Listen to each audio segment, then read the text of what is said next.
এক ছিল এক বিশাল ডোরা কাটা লাল বিড়াল। সে হাঁটতে হাঁটতে একদিন চলে এলো জঙ্গলের নদীর ধারে।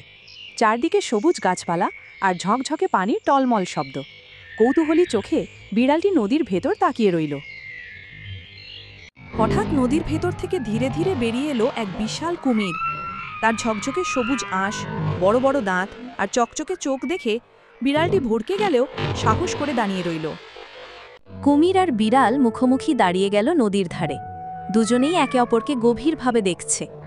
বিড়ালের লেজটা উঁচু হয়ে গেল কৌতূহলে, আর কুমিরটা হেসে দাঁত দেখালো, কিন্তু সেই হাসি ভয়ঙ্কর নয়, বরং বেশ বন্ধুত্বপূর্ণ। হঠাৎ বিড়ালটা লাফ দিয়ে কুমিরের পিঠে উঠে বসল। কুমির নদীর ভেতর সাঁতার কাটতে লাগল, আর বিড়ালটা আনন্দে ভারসাম্য রেখে বসে রইল। দুজনের খেলা দেখে নদী আর জঙ্গল ভরে উঠল হাসি খুশিতে। দিন শেষে তারা দুজনেই নদীর ধারে এক বড় গাছের নিচে বিশ্রাম নিল। বিড়ালটা কুমিরের পাশে গা এলিয়ে শুয়ে পড়ল, আর আকাশে রঙিন পাখিরা উড়ে গেল সূর্যাস্তের পথে।